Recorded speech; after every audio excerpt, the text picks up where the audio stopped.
ಕೋಗಿಲೆಯ ಕೀಟಲೆ. ಒಂದು ದೊಡ್ಡ ಕಾಡಿನಲ್ಲಿ ಒಬ್ಬ ಯುವ ಕೋಗಿಲೆ ವಾಸಿಸುತ್ತಿತ್ತು. ಅದು ತುಂಬಾ ಸೊಗಸಾಗಿ ಹಾಡುತ್ತಿತ್ತು. ಅದರ ಸುಮಧುರ ಕೂಗು ಕಾಡಿನ ಎಲ್ಲೆಡೆ ಗೂಡು ಹಾಕುತ್ತಿತ್ತು.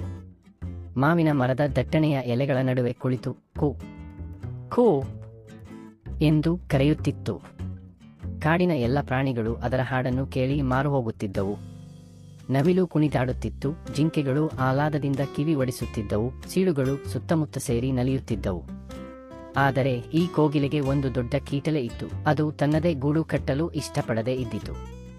ತಾನೇ ಮೊಟ್ಟೆ ಇಟ್ಟು ಮರಿಗಳನ್ನು ಸಾಕುವ ಕಷ್ಟ ಅದಕ್ಕೆ ಬೇಡವಾಗಿತ್ತು. ಬದಲಾಗಿ ಕಾಗೆಯ ಗೂಡನ್ನು ಹೊಂಚಿ ನೋಡುತ್ತಿತ್ತು. ಒಂದು ದಿನ ಒಬ್ಬ ಶ್ರಮಿಕ ಕಾಗೆ ದಿನವಿಡೀ ಕೊಂಬೆಗಳನ್ನು ಸಂಗ್ರಹಿಸಿ ದಟ್ಟ ಹಸಿರು ಎಲೆಗಳ ನಡುವೆ ಸುಂದರ ಗೂಡು ಕಟ್ಟಿತು. ಮೊಟ್ಟೆಗಳನ್ನು ಇಟ್ಟು ಆಹಾರ ಹುಡುಕಲು ಹೊರಟಾಗ ಕೋಗಿಲೆ ಸುಮ್ಮನೆ ಕಾಯುತ್ತಿತ್ತು. ಕಾಗೆ ಹೋದ ತಕ್ಷಣ ಕೋಗಿಲೆ ಗೂಡಿಗೆ ಹಾರಿ ಬಂದು ತನ್ನ ಒಂದು ಮೊಟ್ಟೆಯನ್ನು ಕಾಗೆಯ ಮೊಟ್ಟೆಗಳ ನಡುವೆ ಇಟ್ಟಿತು. ಹೀ ಇನ್ನು ಈ ಕಾಗೆ ನನ್ನ ಮರಿಯನ್ನು ಸಾಕಲಿ ಎಂದು ತನ್ನೊಳಗೆ ನಕ್ಕಿತು. ಕಾಗೆ ಮರಳಿ ಬಂದು ತನ್ನ ಮೊಟ್ಟೆಗಳನ್ನು ಕಾವು ಕೊಡುತ್ತಿತ್ತು. ದಿನಗಳು ಕಳೆದವು. ಮೊಟ್ಟೆಗಳು ಒಡೆದು ಮರಿಗಳು ಹೊರಬಂದವು. ಕೋಗಿಲೆಯ ಮರಿ ದೊಡ್ಡದಾಗಿ ಬಲಿಷ್ಠವಾಗಿ ಬೆಳೆಯಿತು. ಅದು ಕಾಗೆಯ ಮರಿಗಳನ್ನು ಗೂಡಿನಿಂದ ತಳ್ಳಿ ಬಿಸಾಡಿತು. ಕಾಗೆಯ ಮರಿಗಳು ಕೆಳಗೆ ಬಿದ್ದು ಸತ್ತು ಹೋದವು.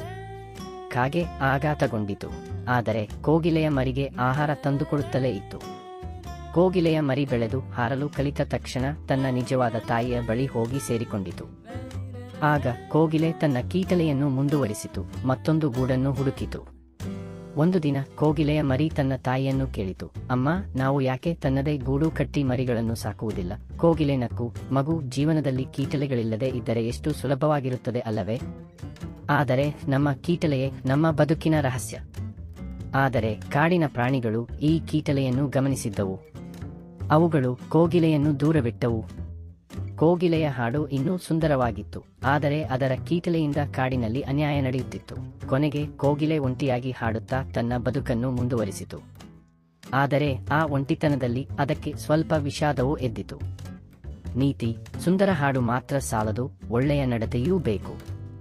ಕೀಟಲೆಗಳು ತಾತ್ಕಾಲಿಕ ಸುಖ ಕೊಡಬಹುದು, ಆದರೆ ಕೊನೆಗೆ ಒಂಟಿತನವನ್ನೇ ತಂದೊಡ್ಡುತ್ತವೆ.